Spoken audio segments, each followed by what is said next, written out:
and then it doesn't pulse down. So what you could do, so now what's happening is, and this was happening before but it was too fast to see, it's going through, this goes through 0 to 1, 0 to 1 over and over. So what you could do, which again isn't necessary whatsoever, because it's small and really fast, so it's not going to make any difference to what's actually visible. But what you can do to generate like a range of numbers over time, basically, is a signal generator. That is in gadgets, sensors and inputs, the wiggly line signal generator. So this normally just gives you a sine wave. That's why it's kind of smooth, and when it reaches the top it kind of slows a little bit. If I make it even slow, you can see it slowing as it gets to the top and bottom, which gives it a nice kind of organic feel to it. You can adjust the speed it takes to get from the bottom to the top or the top to the bottom, which is similar to kind of the time of that. So you make it really fast again. Ooh. So that's about as fast as you had it before, but it's like going up and down and kind of in a slightly smoother way. But you can, I won't go into all these things because there's a lot, but yeah, that'll give you the kind of 0 to 1 and then 1 to 0 kind of nice up and down motion to it.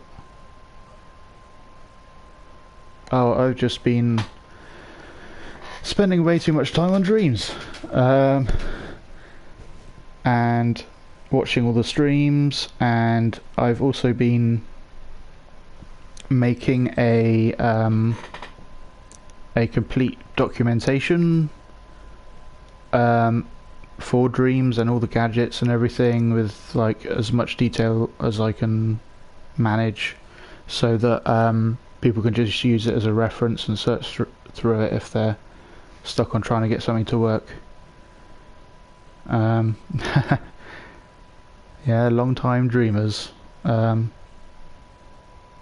I was there back in the beta as well, so I'm just an old hand now.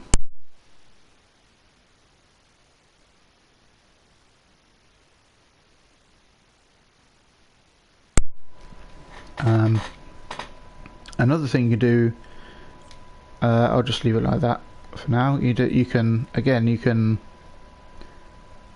leave it how you had it, is absolutely fine, looked perfect. Did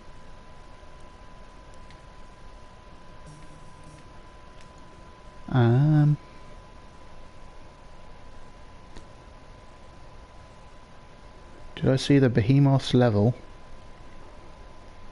I'm not sure. I will have a look in a moment. I just had an idea. Right, so this is one group. Okay, so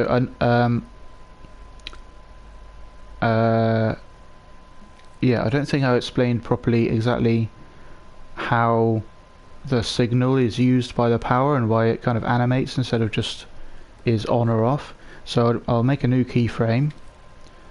I'll move it up enough so we can see it. So now that's up.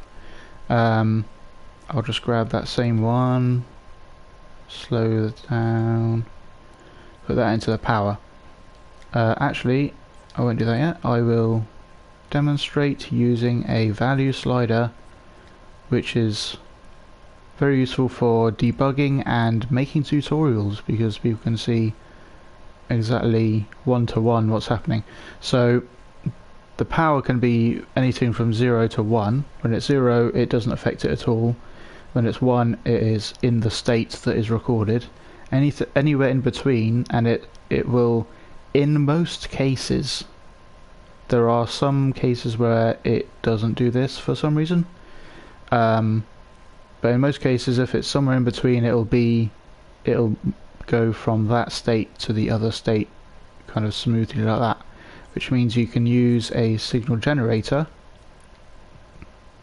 Play time. Whoa! So now it's kind of hovering up and down, and that's really good for like moving platforms, instead of it being like just a linear motion where it moves to there and then stops and then moves to there and then stops. You can have it kind of move and then slow a little bit at the end and slow a little bit at the end, and it's just a lot easier than setting up a timeline and multiple keyframes to get it to animate correctly. And just quickly, before I look at the behemoth level, there are all this stuff as well, and I'll just go over them pretty quickly, and you can fiddle with them with the basics kind of understood hopefully from my explanation. So pause time puts a pause at the top and bottom at the like highest value and lowest value, where it just stays at that value for some period of time. Max value range. So this is the maximum value. I'll turn this down again. Yeah, wait a minute. So normally, so the keyframe can only take a power of maximum of 1, so if I can make it less than 1, now the top will be there. It will just go to there and go down instead of the full height.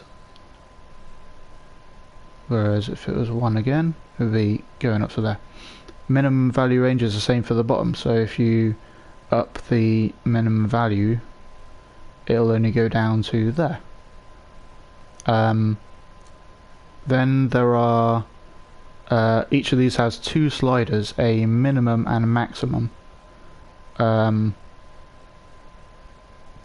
which means every time it kind of checks this thing, it will randomize, it will find a number between that range. So if I put that to 5, now when it wants to find where it's going to go up to, it will find a new random number, so that's just going to 0.5, I guess. Oh, let's reset that. Okay. So it's not going to the top, because it's going somewhere between 0.5 and 1. And then down here it's the same, so sometimes it will go all the way to the top, sometimes it will just go halfway, sometimes it will go somewhere in the middle, so it will go a little bit shy of the top. Same thing for the bottom. You can change the maximum of the minimum value, which is really confusing terminology, but that's what we got right now. And that does the same for the bottom, so now it gets to the top and it only goes down to that point now. Same for the pause time, so so you got your, this will look awful, but just so we can see the pause time better. So you got these long periods of pause, but it's got a minimum and maximum as well. So if you put that to 0, sometimes it won't pause at all, sometimes it will pause for like a little bit, sometimes it will pause for 1.4 seconds. So that's, so if I reset all that, right. So then for something like this, you can make it not look so obviously animated by giving it a bit of range. So and a bit of that. So now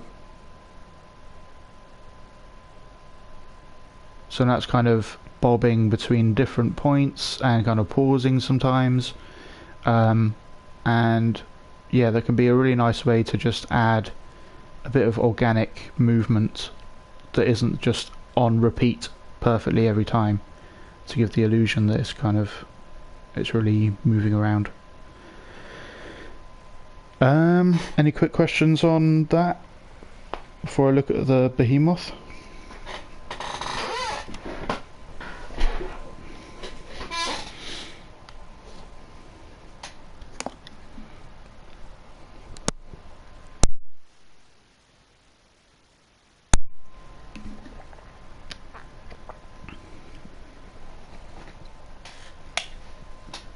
I'm guessing not. That's okay. Okay. No worries, heights. Yeah.